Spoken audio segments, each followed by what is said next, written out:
Welcome to my fellow door openers to the third episode of Doors of the Universe podcast. I can't believe we made it this far. I can't believe we're here this soon. I'm excited to be here. I'm excited you're here. Where do you begin? This is it's been a crazy couple of weeks. Lots happened since I last saw you. Work has been crazy. I got promoted and am now in a supervisorial position. This is the first. Very exciting, very new, very, I'd say nerve-wracking. It's nervous. It's the first time for me to be in a managerial type role. So that's exciting. That's new. Since we last talked, I was in contact with Rogue Brewery, and they got me some pretty cool swag, I guess you can call it. I wrote them, told them how much I loved the Monsters of IPAs campaign they've got. Initially, my thought was I was going to ask Safeway when they were done with their displays if I could have them. Got a hold of Rogue. I went to Safeway. Nowhere to be found. So I got a hold of Rogue. I reached out to Rogue, and they actually got me the displays and a 6-pack with 2 of each of the IPAs. So that was pretty cool. Pretty nice of them. Like I said, I've always been a big fan of Rogue. I am sober now, so I don't indulge in the Rogue, but my girlfriend is enjoying them. So there's that. Because I told him I had gotten all the stickers. I will be buying a Bat Squatch shirt eventually. Because they got little stickers for all the little things, all the little, it's not going to show up well. There we go. It's hard because I got a blurred out background, but it says Rogue across the top there. The people listening, you have no idea what's going on. But I'm showing off the sticker to the YouTube viewers. Either way, very nice of them. Very cool that they hooked me up with that stuff. I love them. I think they're awesome. I love the artwork. I love having big memorabilia. I don't know. It's so that was cool of them. Let's see what else. We're not gonna go too far into politics, but Supreme Court overruling Roe versus Wade. That was crazy huge, and I don't know why unexpected, but I mean, I don't know. No, let's see. I think I'm wording this wrong. It was unexpected. I did not foresee that happening, even with the way the Supreme Court was set up, but it is where we're at now, and as we always say, you can't ban abortions, you can only ban safe abortions. So shame on you, SCOTUS. Let's try and I have a feeling things are going to be happening and put into place where that gets changed back, or at least I hope it does, because back alley abortions should never be the first option for somebody that is having an unwanted pregnancy. I don't know, man. It's, every day I just show up, and I've been doing this for about 2 years now, where I just kind of show up, because it seems like each new day, when I think the world can't get any crazier, gets that little bit more crazy. I mean, that's a lot of bit more crazy, that the overruling. But yeah, we're here. I mean, right now, it's a good day for recording a podcast. It's a good day to be listening to a podcast. So thank you for joining me. I'm excited to continue on with this series. As I mentioned before, I was inspired by the rogue monsters of IPA.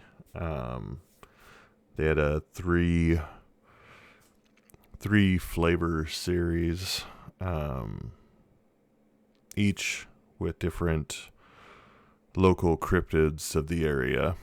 Last podcast, we covered Colossal Claude, who quite the sea serpent. If you haven't listened to the episode yet, check it out. Colossal Claude, Columbia River, our Columbia River Paleosaurus. Maybe not. Maybe it was just a sea serpent. Who knows? If you haven't looked up an oarfish yet, look up an oarfish. They are not pretty to look at. But I don't think it was an oarfish. I think Colossal Claude is Colossal Claude and only Colossal Claude. And Marvin the Monster is Marvin the Monster and only Marvin the Monster. But that Colossal Claude is not who we're here to talk about today.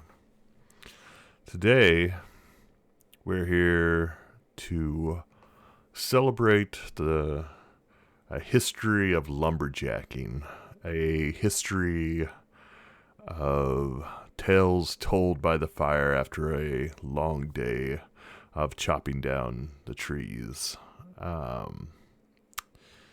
This one actually this is an Oregon native. It is, as I said, it comes from lumberjack lore, which I thought was a really cool idea. I can't remember. I should have looked it up before. I'll include it in the notes or something of the podcast. But when we did the episode on the Van Meter monster, on We Don't Talk Politics, we talked about the person that had a book on the Van Meter monster. They had mentioned on one of the podcasts I was listening to with them that they were considering doing an episode on not an episode. They were considering writing a book about lumberjack lore. And I thought to myself, that's a really cool idea. I like that. I would put money towards knowing more about lumberjack lore. But this is Pacific Northwest lumberjack lore. This is specific to Oregon. And if you don't know, you're about to know about Gumberoo. So Gumberoo is quite the character.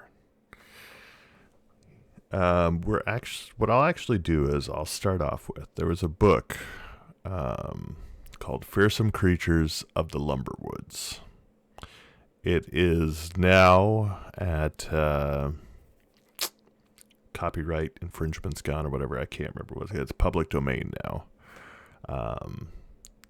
Because the website I'm on is talking about how it's the 100th anniversary hypertext edition, which is lib.lumberwoods.org/fclw/gumberoo.html, which it has the entire book here, but we are focusing on the Gumberoo today.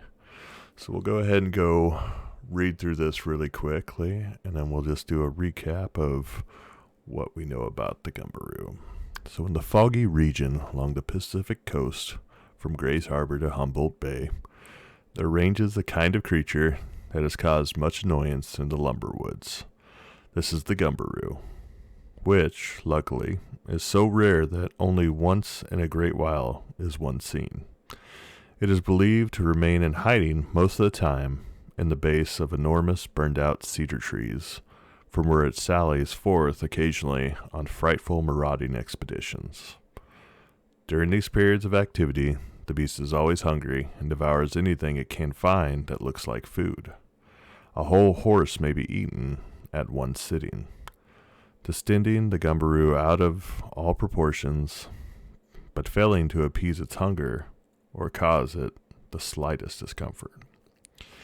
The specimens seen are reported to have been coal black, but that may have been due to their being smirched with the charred wood. In size, the beast corresponds closely to a black bear, for which it might be mistaken only for the fact that the Gumberoo is almost hairless. To be sure, it has prominent eyebrows and some long, bristly hairs on its chin, but the body is smooth, tough, and shiny, and bears not even a wrinkle. The animal is a tireless traveler when looking for food, but is not swift in its movements or annoyed in the slightest degree by the presence of enemies. The latter characteristic is easily accounted for by the fact that no other animal within its range has ever found a successful method of attacking a Gumberoo, or a vulnerable spot in one's anatomy. Whatever strikes the beast bounds off with the same force. Its elastic hide hurls back with the equal ease the charging elk and the wrathy hornet. A rock or PV thrown at the creature bounds back at whoever threw it, and a bullet shot against its hide is sure to strike the hunter between the eyes. It is believed that the scarcity of Gumberoos is due to their combustible character and the prevalence of forest fires. The animal burns like celluloid, with explosive force. Frequently during and after a forest fire is the heavy cedar near Coos Bay. Woodmen have insisted that they have heard loud reports quite unlike the sound of falling trees and detected the smell of burning rubber in the air. So that is from Fearsome Creatures of the Lumberwoods, speaking on our friend, the Gumberoo. So yeah, the Gumberoo. This is fun lore from the Lumberjack era. I took down some notes here.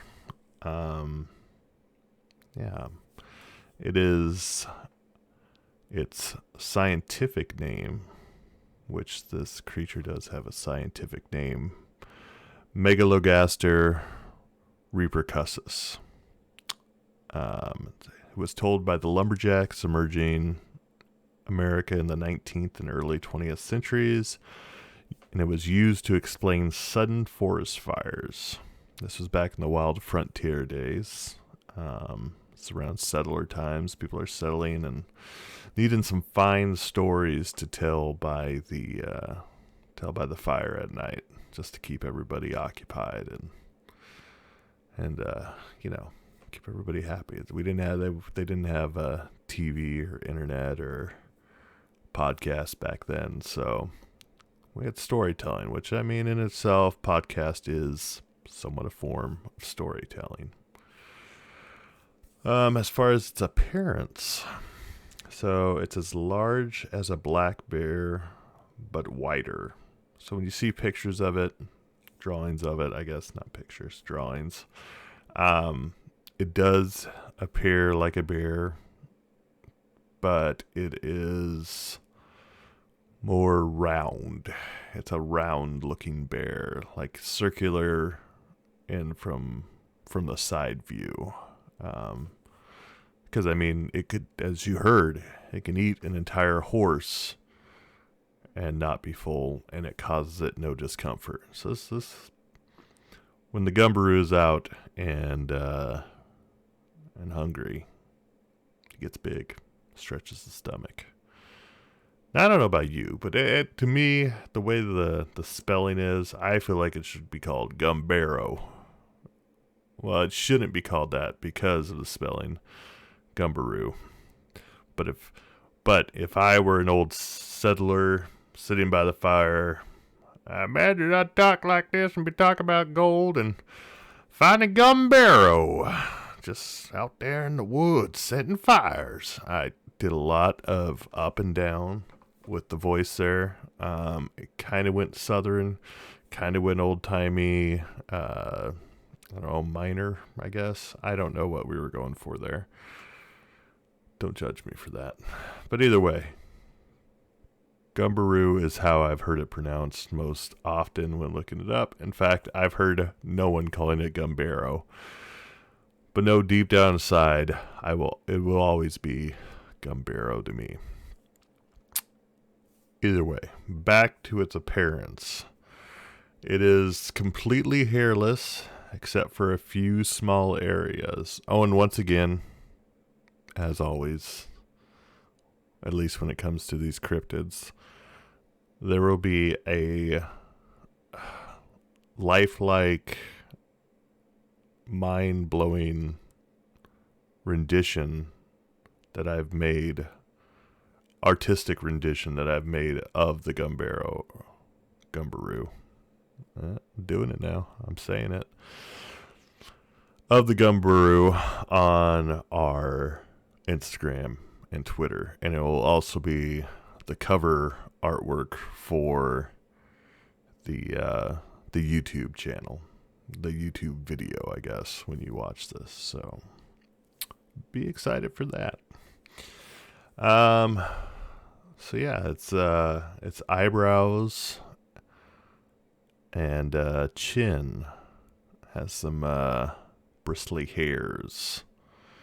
And it's the only place on the body of the Gumberoo that has any hair.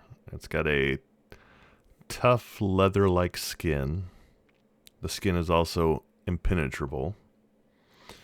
It has dark, smooth, and extremely tough, coal black leather-like skin.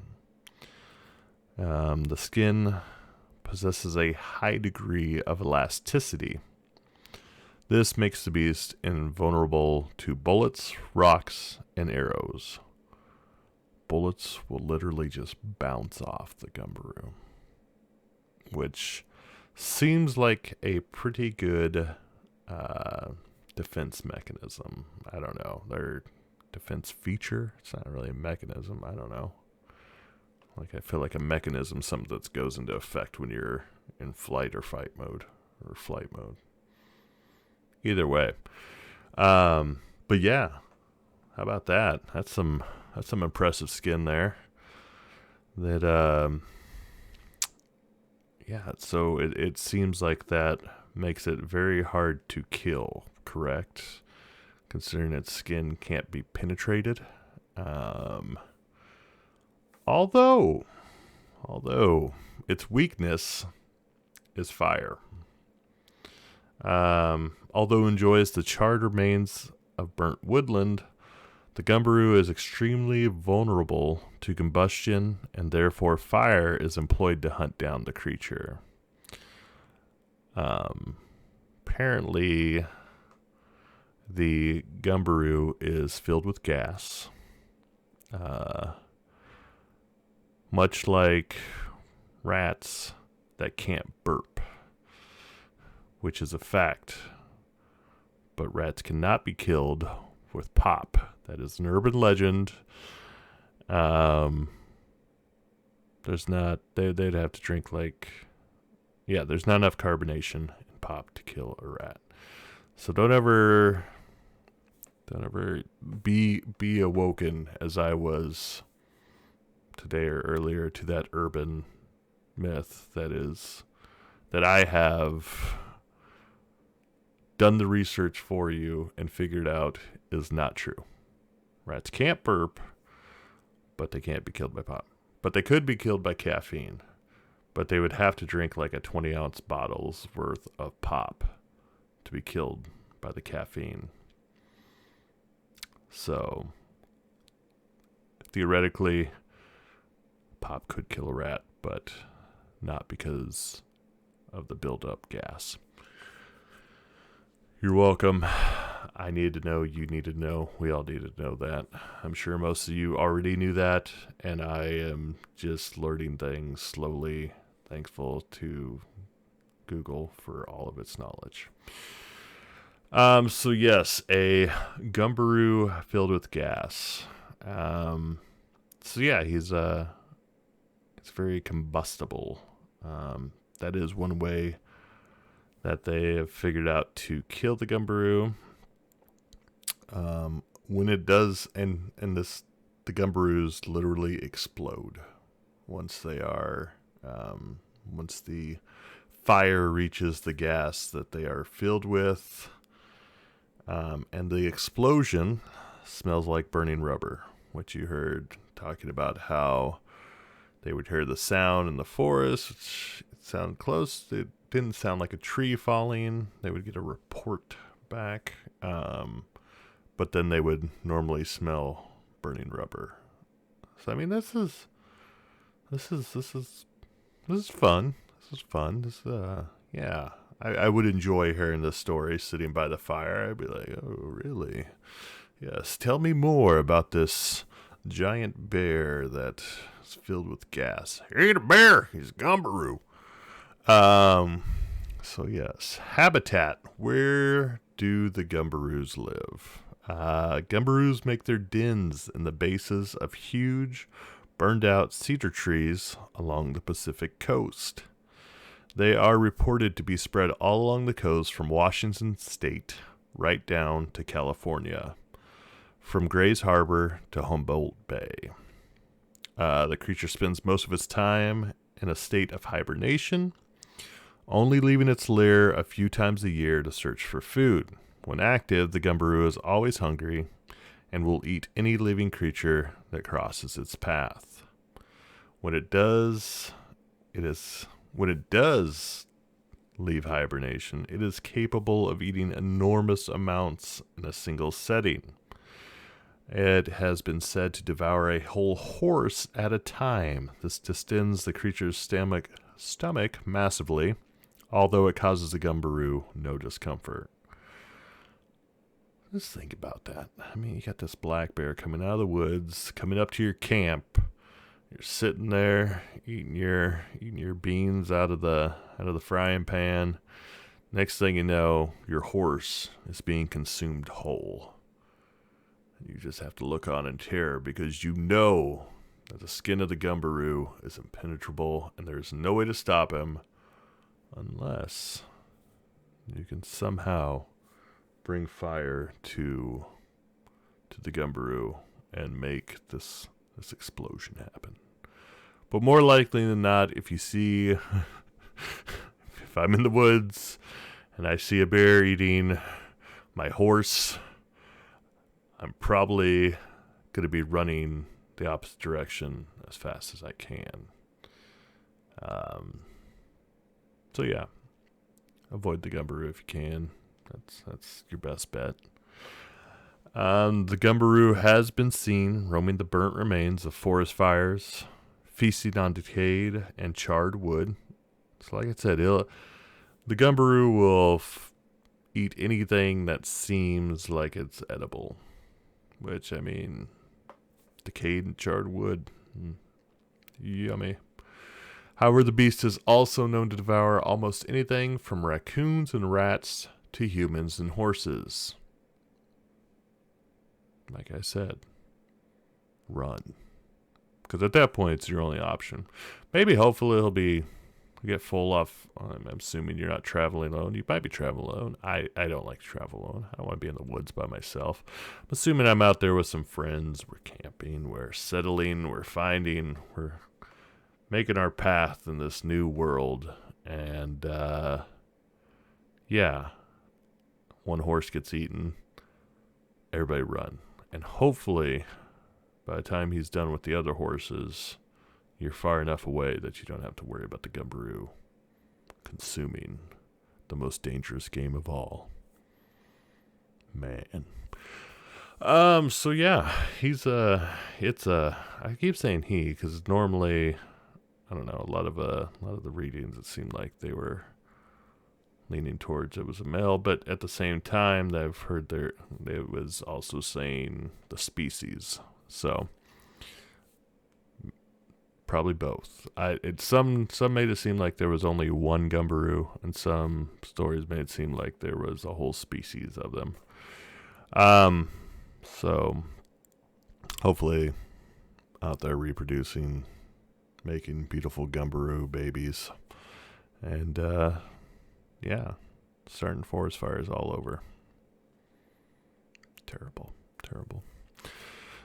History. Let's go a little history of the Gumberoo.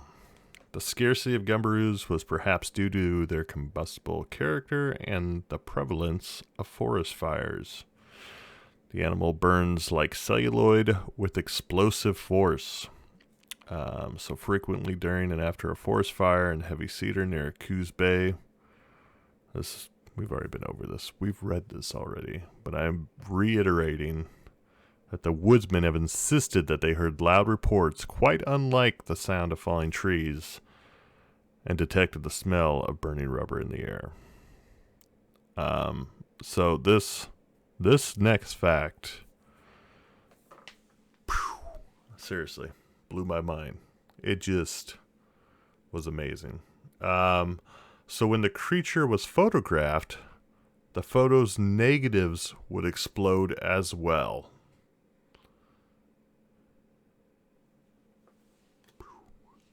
Seriously, mind blown.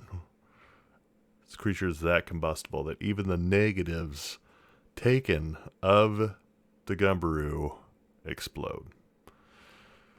Whew. That's intense. That's intense. It's a lot to wrap the head around, you know.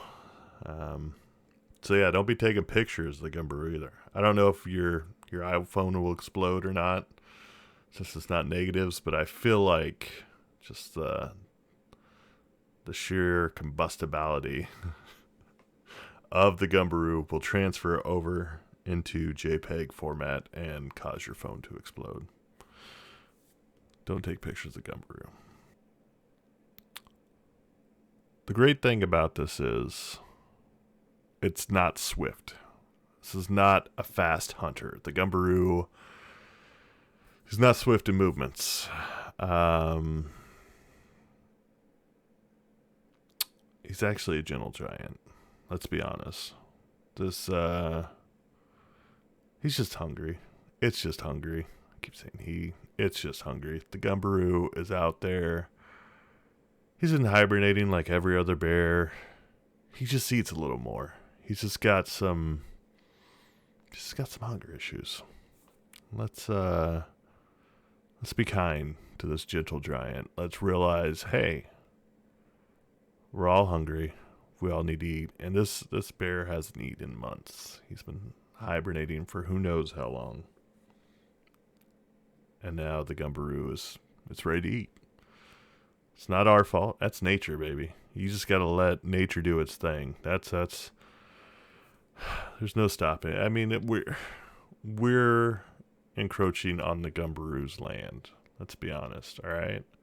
So maybe we're cutting down trees, losing some of his food sources. If he eats a lumberjack, it's going to happen. I can't be angry at him. I mean, I can feel sad for the lumberjack and the family of said lumberjack. Gumberoo is just living its life, you know. We're in his home now. So, best bet, stay out of the woods. That's it. I mean, just go desert camping. Enjoy some sand. Enjoy some nice sunlight, you know, stuff like that. Stay out of the woods. There's only been one confirmed kill, and that was in 1957 when Mike Mulligan and Abernathy Quinn killed a Gumberoo.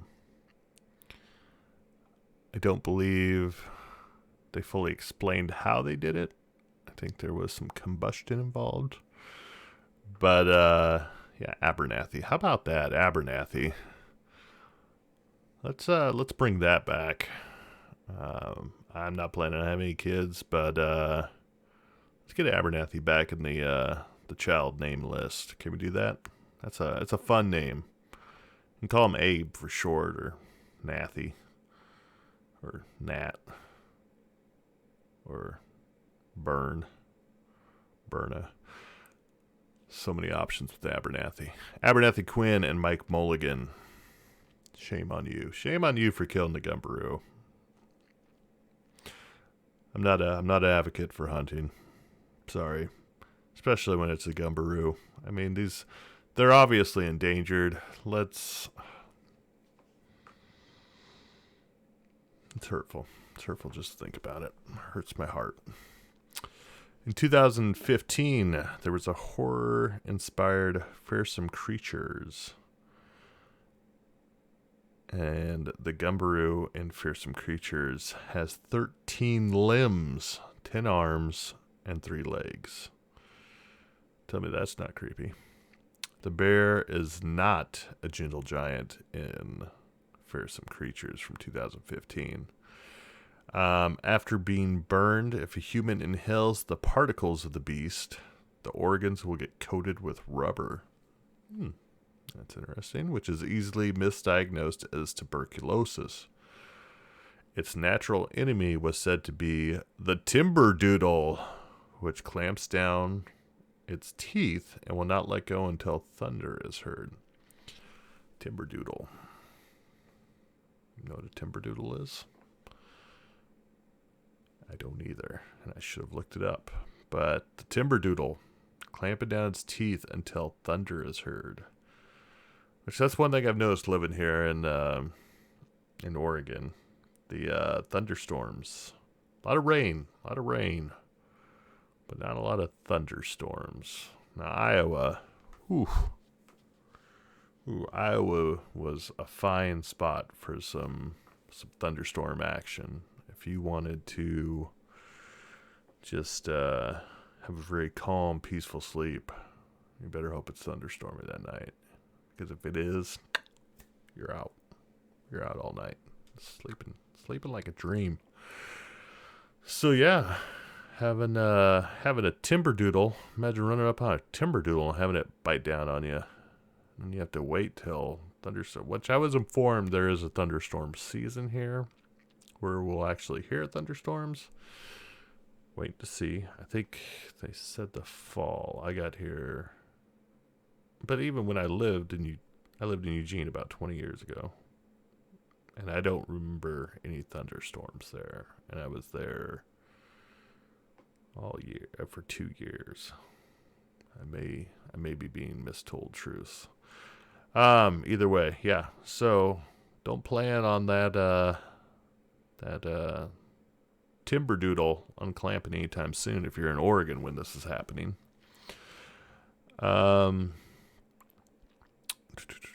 The second weakness, the Gumberoo, and it's the only animal that the bear fears. It's the Timberdoodle. So, I mean, he's kind of like the alpha, I don't know, I guess, of the entire wooded area. He's like an apex predator, let's put it that way. There's nothing else there that's gonna hunt him except for the Timberdoodle. So I guess maybe the Timberdoodle is the apex predator. I don't know. Either way, stay away from Timberdoodles and stay away from Gumberoo.